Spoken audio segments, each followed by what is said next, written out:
E então, nós temos tido aqui o prazer de acolher pessoas extraordinárias, algumas vocês viram, tiveram cá, uma delas está aqui na audiência, que é o João Fonseca, que também já esteve aqui sentado com o João Ribeiro. Tivemos vários convidados de fora, que por sorte, por coincidência, por generosidade deles, puderam estar aqui connosco e foram conversas interessantíssimas, eu diria até, era uma conversa interessante em qualquer lado do mundo sobre psicodélicos, mas foi aqui nesta sala maravilhosa que nos acolhe já desde há alguns meses. Quase todos não são amigos, mas passam a ser amigos. Vêm cá, mas o João e a Maria João já são amigos, não só amigos do projeto, mas também amigos pessoais de muitos de nós que aqui estamos, já de muitas viagens, vamos dizer assim, da vida. E eu, o Pedro já participou em várias sessões nossas, já moderou algumas sessões comigo, sessões de testemunhos. A Maria João também participa, claramente, não no Safe Journey, mas participa aqui, tem vindo a assistir a várias destas sessões. Mas esta ideia nasceu, para além de, como vão ver, o tema é relevante, porque vamos falar de psicoterapia assistida por ketamina em Portugal e de uma experiência real que já dura há um ano e meio, e portanto há coisas para contar e para aprendermos todos. Mas nasceu de uma sessão que eu fui ver do Pedro e da Maria João também, em que eles estavam a apresentar resultados, foi para aí há 6 meses talvez, estavam a apresentar resultados da experiência que tinham tido, já tinham tido alguns resultados, vamos dizer assim, resultados recolhidos cientificamente e sistematizados dessa forma, o Pedro apresentou, e depois fizeram a apresentação de um caso clínico.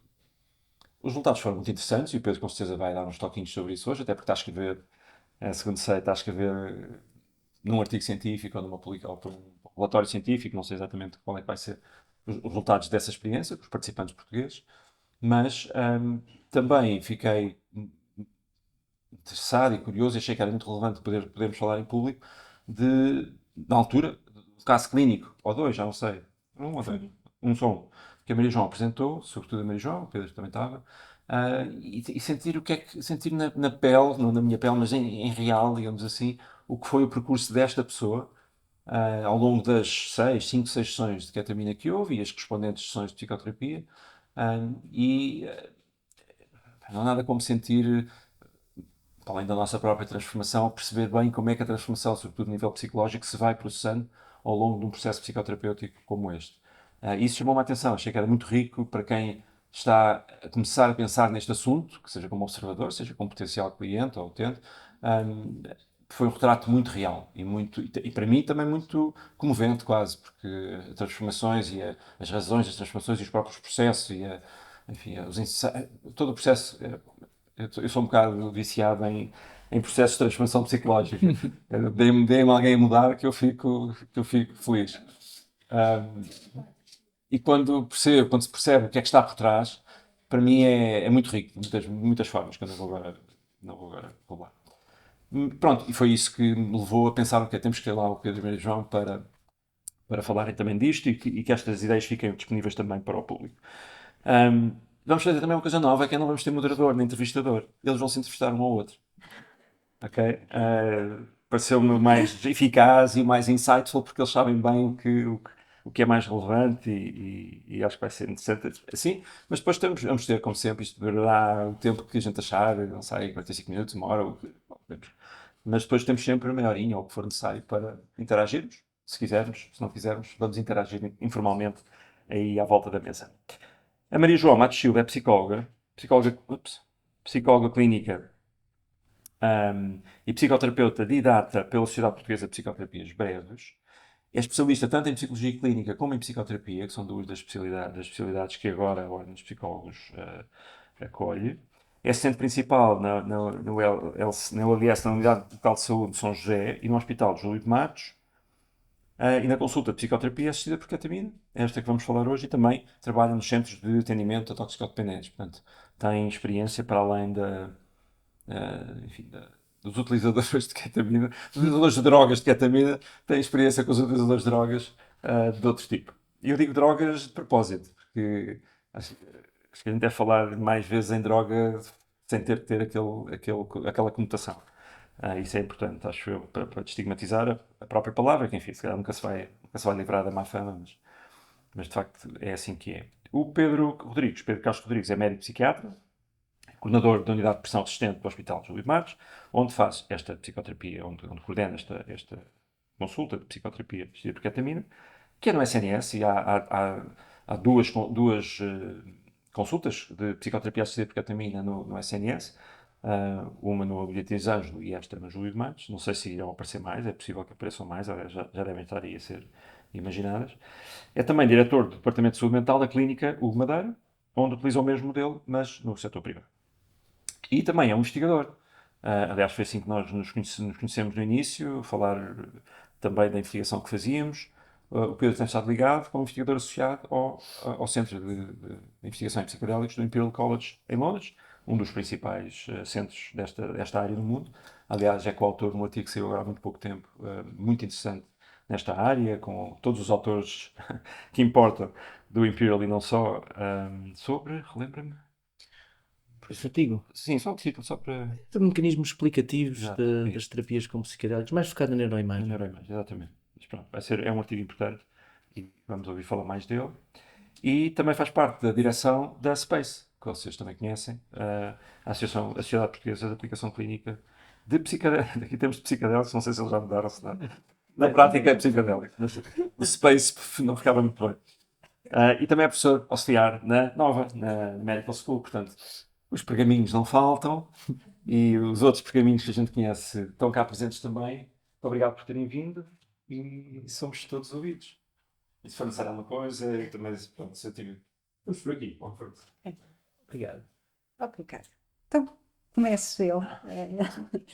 Isto não está preparado nem ensaiado, ao contrário do que o Pedro pensou que nós tínhamos estado a pensar, mas aproveitando esta casa fantástica e este espaço e este intimismo, e já que o desafio foi sobre a reflexão dos 18 anos. De facto, 18 anos em termos de prática. 18 anos, 18 meses, 18 anos não. Não, eu posso falar muito mais, já vamos aos 30 anos de prática, mas pronto.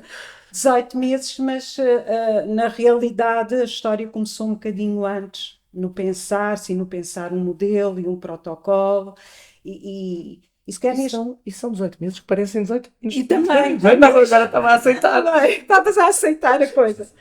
Mas talvez neste modelo de reflexão e mais intimista, e em que pudéssemos partilhar uns com os outros, um bocadinho pensar sobre esta coisa, não é descabido o início da história, porque o início da história é primeiro integrar histórias pessoais, a minha e a do Pedro, ele já vai contar agora a dele, porque eu vou pedir, pessoais, profissionais, nesta consulta, e depois integrar esta consulta no SNS, num hospital conservador, com muitos anos, com preconceitos, mas a verdade é que permitiu esta abertura desta unidade de pressão resistente, é assim que se chama, e a consulta é que é consulta de psicoterapia assistida por ketamina. Então, sequer a pergunta que apetece fazer é como é que os convenceste? Eu acho que podíamos começar por aí, não é? Como é que os convenceste? Ou seja, a administração e a entidade reguladora e a Infarmed, e como é que isto foi possível? Acho que podíamos começar por aí. Do teu percurso, para as pessoas conhecerem um bocadinho melhor o que é. Será a minha pergunta? É a pergunta dele, não é próprio a pergunta, senão... Sim, não, mas, ou seja, eu posso só resumir brevemente o percurso, também o meu, até esse como é que os convenceste, porque acho que também ajuda, não é? E depois a Maria João falar do percurso dela. Acho que Mas ele fala como é que me convenceu. Exato. Essa é outra parte. Sim. Pois, porque eu acho até chegar ao como é que os convenceste, não é? Vem um bocadinho também, acho eu, a parte de ter sido possível implementar este protocolo, vem de haver da direção clínica e da administração alguma confiança no meu trabalho, não é? Porque se não confiassem no meu trabalho não davam oportunidade disto acontecer, e de acontecer num espaço dedicado não é? Ou seja, no nosso hospital foi criada uma sala exclusiva para se aplicar este tipo de tratamento. Nós não fomos o primeiro sítio a fazê-lo. Do ponto de vista deste tratamento, este modelo já estava a ser aplicado no Beatriz Ângelo, mas nós fomos o primeiro sítio a ter uma sala exclusivamente dedicada a isso, e neste caso também numa insistência, e podemos falar nisto no pormenor, da ideia de as pessoas que estão a aplicar, tal como o Pedro disse, psicoterapia assistida por ketamina, sempre as sessões de psicoterapia feitas por psicoterapeutas e, portanto, estas particularidades que implicam alguma exigência, alguma, não é, tempo, espaço do hospital e, portanto, isso implica que tenha havido confiança, não é? E eu acho que a confiança em mim, da parte da administração, veio daquilo que eu fiz nos anos anteriores, nomeadamente ao facto de, quando cheguei àquele hospital, tive uma sorte muito grande, que agora se calhar até me vou emocionar um bocadinho, mas tive uma orientadora de formação que faleceu mês passado, que era uma pessoa muito especial. E eu, quando cheguei ao Hospital Júlio de Matos, vinha da faculdade a achar que sabia tudo do cérebro, de neurociências, adorava estudar, sabia tudo o que vinha nos livros. De medicina e dos livros de ciência e dos livros de psiquiatria que andei a devorar, e aos congressos antes do primeiro dia que entrava em psiquiatria, já ia aos congressos a ouvir aquelas conversas e apanhei uma orientadora de formação que me disse que a psiquiatria não se aprende nos livros de psiquiatria. Eu dizia, mas onde é que se aprende a psiquiatria? A psiquiatria aprende-se a falar com as pessoas e a ler literatura. Eu disse, literatura? Sim, sim. E, portanto, nunca me deu um livro de psiquiatria para ler, nunca me deu um livro de farmacologia. Dizia-me só, não, a única coisa que nós temos de fazer é ouvir as pessoas. E depois lemos Humberto Eco, lemos Michel Tournier, lemos Primo Levi, e aí é que se aprende a vida. E, portanto, eu acho que essa foi a primeira sorte que eu tive. E era psicoterapeuta, portanto, é psicanalista, psiquiatra, psicanalista, e, portanto, eu entro com uma perspectiva sempre muito biológica, não é? E encontro uma pessoa que para ela isso era totalmente irrelevante. A serotonina era tão importante como uma almofada, e, portanto, a almofada era mais importante que a serotonina para elas. E, portanto, foi uma complementaridade interessante, porque eu não perdi este lado de me interessar pela ciência e pelo lado também biológico, não é? Da medicina, mas ela deu-me sempre este lado humano e este lado psicoterapêutico, não é? E que a psicanálise ensina muito das dinâmicas do inconsciente e de nós não conhecermos as nossas próprias motivações. E, portanto, foi uma complementariedade interessante. Mas ao longo do internato também fui percebendo que, para se poder fazer alguma coisa de facto nova, que era importante dominar a linguagem científica hoje em dia, que é um tempo diferente do tempo da doutora Paula, que tinha 50 anos na altura, 60 depois, mais tarde, e que eu percebi que teria que de facto aprofundar o meu conhecimento da ciência, porque todas as ideias que eu tinha no início do internato de implementar coisas na prática depois eram ridículas, não eram implementáveis.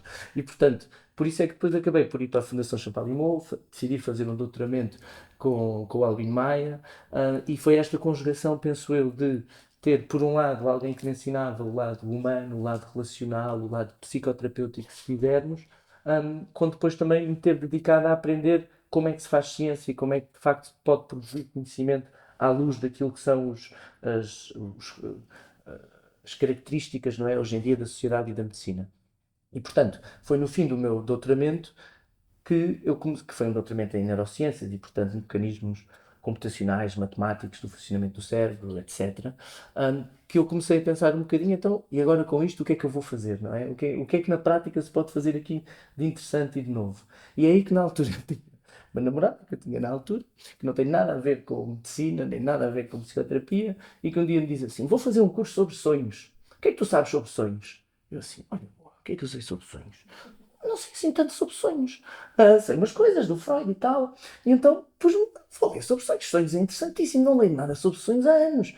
Tinha estado durante anos sempre na matemática, na neurociência, não sei o quê. Então dei comigo a ler um ensaio sobre Jung e sobre o que o autor do ensaio dizia, que era as semelhanças entre o livro vermelho do Jung e uma experiência psicadélica. E eu, epá, isto é interessantíssimo. E eu que tinha sido um adolescente, como todos fomos adolescentes, e na adolescência as pessoas gostam de explorar estados de consciência, não é? Através de várias formas, através do desporto, através de cânticos religiosos. E eu experimentei estados de consciência deste género de várias formas. O álcool é aquela forma mais comum, não é? Mas não é de toda mais interessante. Portanto, eu já tendo tido estas experiências em determinadas fases da minha vida e tendo olhado para aquilo que estava ali escrito, eu pensei, isto é a forma mais interessante de poder ajudar as pessoas, não é? Conseguir, de facto, expandir a consciência num contexto terapêutico, e isto mexe com todos estes lados, desde a biologia até à psicologia. E foi aí que decidi e que me investi mais no tema, comecei a estudar muito sobre isto. A minha ideia inicial até era, que era o percurso lógico, não é, Pedro Teixeira? Que era fazer um pós-doc, contactei aqui para o Imperial College, portanto a ideia era ir para fazer lá a investigação. E depois percebi que, se calhar, em vez de ir para Londres fazer investigação, havia a possibilidade de fazer alguma coisa cá. cá no hospital, cá no SNS, e aí o João Ribeiro foi uma pessoa muito importante, porque a minha ideia era tentar convencer o SNS a usar terapia com psilocibina. E eu, andava mesmo muito motivado e eu consigo, como é óbvio, ainda hoje estaria a tentar fazer isso. Até o João Ribeiro dizia, vamos que não usas ketamina é interessantíssimo. E de facto fui ler mais e estudar mais e falar mais com pessoas. E disse, de facto isto também tem muito potencial e pelo menos dá para fazer já. E de facto é aí que depois proponho ao hospital, e depois de ter tido algumas reuniões inicialmente com a doutora Paula, e depois percebendo que precisava de alguém com formação e com experiência em psicoterapia a trabalhar naquele hospital, e lembrei-me de ter uma vez assistido a uma aula, quando ainda era interno, de uma psicóloga que se chamava Maria João Matos Silva, que me falava de terapia psicodinâmica com uma clareza e com uma facilidade de quem dominava aqueles conceitos. E eu pensei, vou ali bater à porta de Maria João e vou psicadélicos. O que é que ela me diz? E é aqui que eu passo a pergunta para o teu lado, porque depois, na verdade, quando há este processo de interação com a administração, houve a facilidade do Beatriz Angelá estar a fazer uma coisa parecida com o facto de eles confiarem em mim, tendo em conta o lado do meu percurso mais do doutoramento e já ter publicações científicas, e também confiava muito na doutora Paula, e portanto foi o que facilitou depois um processo que teve algumas dificuldades, mas acabou por se fazer. E portanto acho que a base é esta. Portanto, eu agora punha a pergunta do teu lado, perguntando, por um lado, qual é que foi o teu percurso até chegares ao dia em que entrou um tipo do gabinete e te diz, olha, o que é que tu achas de agora, de repente, além de fazeres psicoterapia, tentarmos dar ou cogumelos ou ketamina às pessoas. E portanto, E o quê?